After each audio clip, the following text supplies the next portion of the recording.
नमस्कार, मैं मृणाल और आप देख रहे हैं राइट टू स्पीच। मैं इस टाइम मौजूद हूं महाराष्ट्र के अंदर। तो सबसे ज्यादा सीटें उत्तर प्रदेश के बाद में महाराष्ट्र दूसरा ऐसा स्टेट है जहां पर सबसे ज्यादा 288 सीटों पर यहां पर मतदान होना है। विधानसभा के चुनाव यहां पर होने हैं।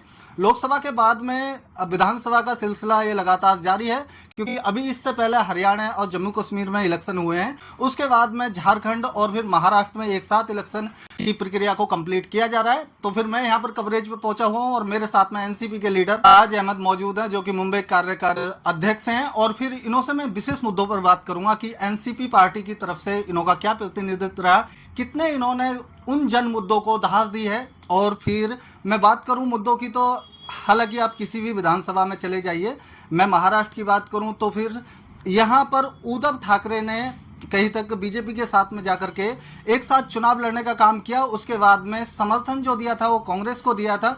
उसके बाद में फिर 2 साल बाद में इसी सरकार में भूचाल आया और फिर एकनाथ शिंदे ने अपने 38 विधायकों के जरिए सरकार को तोड़ दिया और उसके बाद में बीजेपी के समर्थन में सरकार बनाई और खुद मुख्यमंत्री का चेहरा बन गए।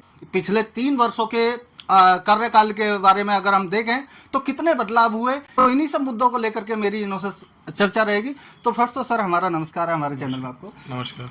आप एनसीपी का जो प्रतिनिधित्व कर रहे हैं, तो फिर क्या ऐसे जो मुद्दे हैं, क्या ऐसा प्रतिनिधित्व है जो अभी तक देखने को नहीं मिला? जिस विधानसभा में मैं मौजूद हूँ इसमें लगातार बीजेपी सीट दर्ज करती चली जा रही है। तो क्या ऐसी वजह है जिन्होंने क्या वास्तव में मुद्दों को विस्तार दिया जा रहा है बीजेपी की तरफ से, या कुछ और वजह है?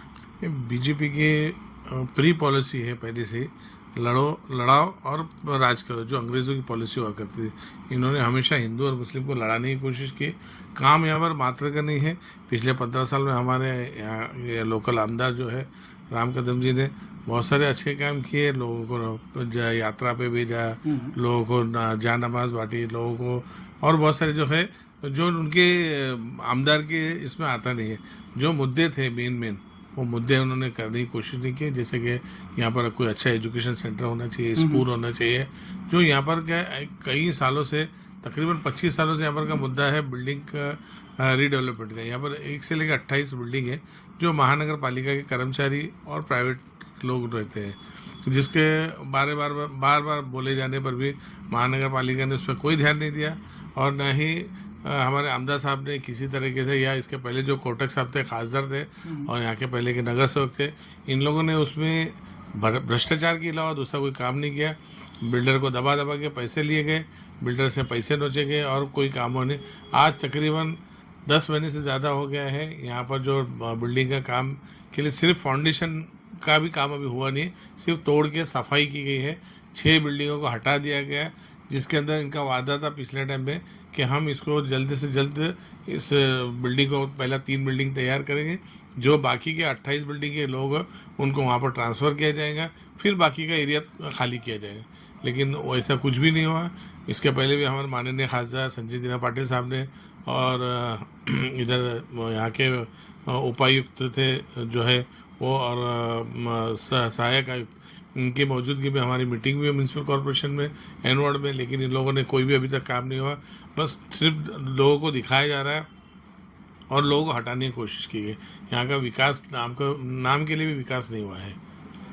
बोल रहे हैं कि अगर यहाँ की विधानसभा की बात करें तो उसमें जो इन्हों का जो नगर पालिका है उसमें काफ़ी इन्वेस्टमेंट जो जी सरकार ने किया है, 401 करोड़ की जो जी बात कर रहे हैं, तो क्या इतना पैसा लगा है?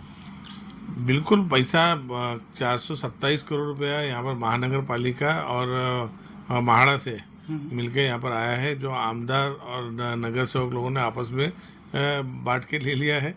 और जो पेपर पे ही सिर्फ उसके काम दिख रहे हैं, कोई काम आप यहाँ नीचे से ऊपर आइए, यहाँ पर बिल्कुल भी काम आपको दिखेगा नहीं।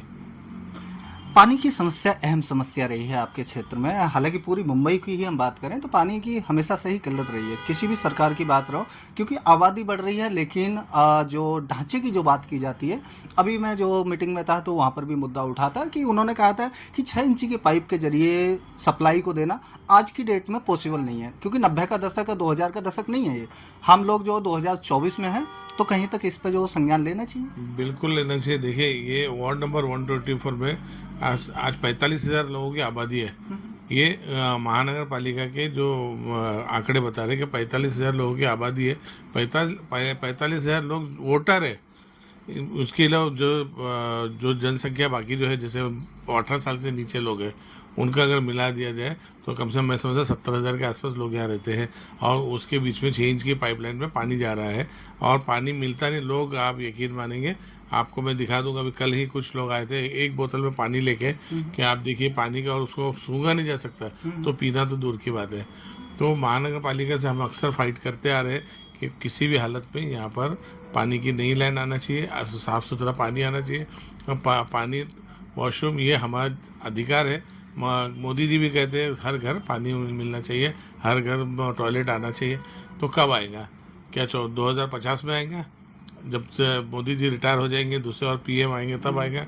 अब ये सवाल हमारी सरकार से कि ये क्यों नहीं हो रहा है। आप तो बड़े बड़े एडवर्टाइजमेंट दे रहे हैं, करोड़ों अरबों रुपये आप लोग सिर्फ एडवर्टाइजमेंट में खर्च कर रहे हैं कि पानी, टॉयलेट और साफ़ सफाई ये मुद्दे हैं, लेकिन साफ़ सफाई नहीं है, टॉयलेट नहीं है, पानी नहीं है, कैसा होगा? नहीं जी, प्रत्याशी की मैं बात कर रहा हूँ। तो जिस तरीके से उद्धव सरकार ने अपने यहाँ पर प्रत्याशी उतारे हैं, तो आप कितना लग रहे हो कि कितने जो जनता की उम्मीदों पर क्या ये खरा उतर पाएंगे? क्या जनता का जो जी समर्थन इनको मिलेगा? देखिए कैसा है, पहले वो नगर सेवक रह चुके हैं जी। और उन्होंने अपने क्षेत्र में बहुत अच्छा काम किया है। और उसको देखते हुए, और इसके अलावा पिछले इलेक्शन में ये इंडिपेंडेंट खड़े हुए थे, यहाँ पर लोगों का पूरा समर्थन था। इनको 41,560 वोट मिले थे तभी, अब इंडिपेंडेंट में। जब उस वक्त महाराष्ट्र में कोई भी पार्टी से इन्होंने दूसरा टिकट नहीं मिला, शिवसेना से टिकट नहीं मिला, तो इन्होंने और कोई पार्टी से भी टिकट नहीं लिया, वो इंडिपेंडेंट खड़े हुए, फिर भी 41,000 से ज़्यादा वोट इन्होंने लिया। तो इससे उम्मीद है और लोगों को भरोसा है, क्योंकि ये अपने क्षेत्र में, उनके वार्ड में काम कर रहे हैं, अच्छा काम करके दिखाया लोगों को। इसके लिए उम्मीद है लोगों को कि ये ज़रूर जीत कर आएंगे और यहाँ पर अच्छा काम करेंगे। आप कह रहे हैं कि कहीं तक जो जी 48 जो जी 1000 इन्होंने जो मत हासिल किया था, तो उस टाइम जो यानी कि शिवसेना थी उस सिंगल जो जी गुट में थी। आज उसका दो डबल फाड़ हो चुका है, शिंदे गुट है और दूसरी तरफ उद्धव गुट है। तो क्या आशंका कर रहे हैं कि यहाँ पर वोट बटेगा नहीं क्या? बिल्कुल नहीं बटे हैं, क्योंकि जैसा यहाँ पर अभी जो है हमारा जो अलायंस हो चुका है, उस अलायंस की वजह से शिवसेना है, कांग्रेस है, राष्ट्रवादी कांग्रेस है, समाजवादी पार्टी है, ये चारों पार्टी और दूसरे आप वगैरह भी है, छोटी छोटी पार्टियां और भी है, ये सब का समर्थन रहेगा और हमारी पार्टी ज़रूर जीतेगी। क्या उम्मीद कर रहे हैं कि आने वाले कल में कौन से ऐसे मुद्दे हैं यहाँ की? हालांकि हमने पानी की बात करी और आपने उसके जो बिल्डर के जो जरिए जो दर्शाया जा रहा है वहाँ पर, उसका भी जो जी मुद्दा हाईलाइट रहा। तो और कैसे ऐसे मुद्दे हैं जिन्हों को लोगों को समझने की ज़रूरत है, उन्हों पर वोट करने की ज़रूरत है? आपको क्या लग रहा है कि महिलाओं के लिए जिस तरीके से सशक्तिकरण की बात बीजेपी सरकार करती है, क्या पूरी तरीके से खरा उतर पा रही है या फिर आगे उन्हें मूलभूत सुविधाएँ दे पा रही है? 1947 से लेके पिछले 15 साल तक जितने आपको रेप केस, जितना ये नहीं हुए रहेंगे, महिलाओं पे जुल्म नहीं हो रहेंगे, उतना ही इस 15 साल में हुए। आप देख सकते हैं पिछला रिकॉर्ड उठाओ, हर वक्त कहीं ना कहीं हर क्षेत्र में, कभी दिल्ली में, कभी मुंबई में, कभी बदलापुर में, ऐसा हर जगह हमारी बहनों पे जुल्म हुआ है। ये सरकार सिर्फ 1,500 रुपये का झांसा देके हमारी बहनों को फुसलाना चाहती है, बिल्कुल नहीं होगा। ये 15 लाख का वादा भूल गए और पर लोगों को 1,500 का झांसा दे के वो बहकाना चाहते हैं। सारी महिलाएं ये कहते हैं कि जो हमने भी उनको कहा जो मिलता है ये हमारा हक है, कोई हमको भीख नहीं दे रहे, कोई ये नहीं, जो मिल रहा है आप ले लो, इसको नकारो मत, क्योंकि ये वापस से फिर इनके जेब में ही जाने वाला है। उससे बेहतर है जो हमको मिल रहा है ले लो, लेकिन आप किसी भी अन्य पार्टी को, बीजेपी को आप वोट मत देना है तो आप महाविकास आघाड़ी के जो भी हमारे कैंडिडेट होंगे, चाहे वो कांग्रेस से हो, चाहे राष्ट्रवादी कांग्रेस पार्टी शरद पवार से रहे या फिर शिवसेना उद्धव बाला साहब ठाकरे से रहे, उन्हीं को वोट दे और एक अच्छी सरकार लाए ताकि पूरे 5 साल सरकार चल सके। राम कदम जी की मैं बात करूंगा यहाँ पर। राम कदम कहते हैं कि मैं सब समाज का लीडर हूँ, हालांकि मेरे से ज़्यादा आप हिंदू समाज की बजाय आप मुस्लिम समाज में जाइए, उनसे बात कीजिए कि मेरे जरिए बखान न करके, मेरे कार्यकर्ताओं के जरिए बखान न करके वो लोग मेरा खुद बखान करते हैं, क्योंकि मैं उन्हों के लिए वो सब कर रहा हूँ। मेरी आस्था उन लोगों की आस्था है। कितना सही है? ठीक है, वो देखो, सिर्फ जायनमाज देने से, आप लोगों को आप यात्राओं पे भेजने पर, आप अजमेर भेजने पर या आप शिरडी भेजने से ही नहीं होता है। मैंने जैसा कहा, आज जो सरकार हमारी बहनों को 1500 रुपये दे रहे। 1500 ना दे के हमारे जो जीजा है, हमारे जो बहनों है, उनको एक अच्छी नौकरी दे, ताकि वो अपने घर औरतों का काम है घर की जिम्मेदारी संभालना, अपने बच्चों को आगे लेके आना और अपना जो फ़र्ज़ निभाना। तो ऐसा आदमी का काम है बाहर कमा के ला के हमारे घर चलाना। तो उनको उनको नौकरी मिले, उनको जॉब मिले, उनको अच्छा उनका जो उनका हिस्सा है वो हिस्सा उनको मिलना चाहिए। वो ना देते 1500 रुपये की एक टिप दे रहे हो। शिक्षा व्यवस्था की मैं यहाँ पर बात करूँगा। सीबीएसई में जो तब्दील कर दिए गए थे कुछ संस्थानों को, लेकिन बाद में उसको फिर से जो है जी उसको चेंज कर दिया गया। तो क्या लग रहा है कि इससे जिस तरीके से जो बदलाव की ये गुंजाइश थी, फिर उसको जो है जी उसी जगह ला दिया गया। तो क्या ये बेटर था या फिर सीबीएसई बोर्ड का चयन बेटर था? पहले का ही बेहतर था, उस वैसे ही होना चाहिए था। देखिए कैसा होता है, पेपर में अनाउंसमेंट करना या कोई आर्टिकल आपका एक रेजोल्यूशन पास कर देने से नहीं होता है। हर चीज़ के लिए इंसान को ग्राउंड लेवल पे उतरना चाहिए। जो गवर्नमेंट में जो आमदार हमारे बैठे, जो खासदार बैठे, उनका काम होना चाहिए कि वो अपने एरिया में क्या पहले हो रहा है, क्या यहाँ की मसलियत है, क्या प्रॉब्लम है, उसको सॉल्व करना चाहिए। तो वो ऑटोमेटिक, जब हमारे डॉक्टर बाबा साहब अम्बेडकर ने जो संविधान दिया, संविधान का मकसद यही है ना, उसमें हर चीज़ का आपको विस्तार तौर से आपको बताया गया कि आपको क्या करना चाहिए, क्या नहीं करना चाहिए, आपके एरिया में आमदार क्या करें, खासदार क्या करें, नगर सेवक क्या करना चाहिए। आप अपनी जिम्मेदारी सीधे निभाओगे तो हमारा एरिया भी सुधरेगा, हमारा मोहल्ला भी सुधरेगा, हमारा मुंबई भी सुधरेगा, हमारा देश भी सुधरेगा। तभी तो विकास होगा, वरना विकास कैसे होगा। मुंबई के अंदर मैंने ऐसा देखा है, अभी मैं जो मुंबई में था, पश्चिम मुंबई में, तो वहाँ पर मैंने देखा कि रोड जाम कर रखा है और उनका सीधा आरोप है कि बिजली के जो मीटर जो लगाए गए हैं वो रन कर रहे हैं या नहीं कर रहे हैं, और फिर उसकी समस्याओं को लेकर के इतने लोग जो आहत हुए हैं कि वो रोड पे बैठे हैं, उनके वीडियो इतने वायरल हो रहे हैं। क्या क्या लग रहा है कि चुनाव के दौरान इस तरीके की प्रतिक्रिया, क्या इससे बीजेपी को जो हानि नहीं होगी? 100% है, जो जैसा करेगा वैसा भरेगा। इनके अपने अडानी बीजेपी का आदमी है, अंबानी बीजेपी का आदमी है, इनको कॉन्ट्रैक्ट दे दिए गए। और आप एक फिल्म आई थी, उसमें देखिए, आपको बताएंगे, और उसके अंदर जो छोटा लाइट इंडिकेटर लाइट जलती है, उसका भी बिल किसको भरना पड़ता है? कंज्यूमर को भरना पड़ता है। वो बिल कंपनी, इलेक्ट्रिक कंपनी नहीं करती है, वो कंज्यूमर भरता है। आप हिसाब लगाइए, अगर दिन में 1 रुपये का भी अगर बिल आता, महीने का 30 रुपये, करोड़ों लोगों का कितना पैसा नुकसान हो रहा है। और ये इनको अडानी और अंबानी को कितना फ़ायदा हो रहा है, और जो इनके बीच वाले लोगों को कितना फ़ायदा हो रहा है। पहले BST था, उस ज़माने में बेस्ट के टाइम में ये था कि आपका बिल पहला महीना बिल आता था, आप अगर उस महीने नहीं भरे, दूसरे महीने भरते थे, तो फिर बिल आता था। अगर तीसरे महीने नहीं भरेंगे तो आगे आपको इंस्ट्रक्शन देते थे कि आपका बिल नहीं भरा है तो आपका लाइन कट जाएगा। फिर चौथे महीने में काटते थे। आज तो आप नहीं भरेंगे तो ऑटोमेटिक लाइन कट हो जाती है उनकी। इतना सिस्टम बना दिए है, और अगला कोई सुनवाई नहीं। फिर उनको पेनल्टी भरो, उनको सिक्योरिटी डिपॉजिट भरो, आपका कितना भी पहला भरा, वापस से सिक्योरिटी डिपॉजिट भरो, तब आपका लाइन चालू होगा। कुछ लोगों का आरोप है कि भी बीजेपी ने कहीं तक सिस्टम को कमज़ोर करने की कोशिश की है, तो वहीं पर जो वोटर हैं उनको भी जो जी अनलिस्टेड करने का काम किया है। ऐसे आरोप हालांकि कई मीटिंगों में लगते रहे हैं, लगा रही हैं विपक्षी दल जितने भर भी हैं।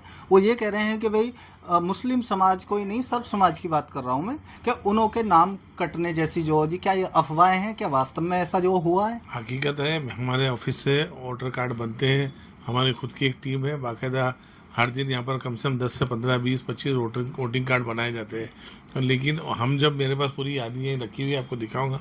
उस यादी में बहुत सारे लोग जो यहाँ पर जिंदा है अभी, और जो यहाँ लोकल रहते हैं, ना तो शिफ्ट हो गए हुए हैं, ना ही वो ऑफ हुए, लेकिन उनका नाम यादी से कटा है। तो ये तो बीजेपी की शरारत है, ये पावर में होने का उसका नाजायज फायदा उठा रहे हैं। नए युवाओं के लिए क्या मैसेज देना चाहेंगे? बहुत सारे इस साल के जो न्यू वोटर हैं वो असमंजस में हैं कि किसको हम चुनें। ऑप्शन के तौर पर सर्व समाज के लिए आपका, चाहे महिला वर्ग हो, चाहे जो पुरुष वर्ग हो, चाहे युवा वर्ग हो, चाहे वृद्ध वर्ग हो, क्या ऑप्शन है उनके लिए बेटर, जो कि इस तरीके से आप इनको चुन करके कहीं तक जो चेंजेस जो लाने हैं इनके रूप में ला सकते हैं? देखिए, 19 लोग, ये लोग बीजेपी वाले अक्सर कहते हैं कि ये पिछले आज़ादी के बाद से हमारी इस गवर्नमेंट ने क्या बनाया, 70 साल में, 60 साल में क्या बनाया, कुछ नहीं किया।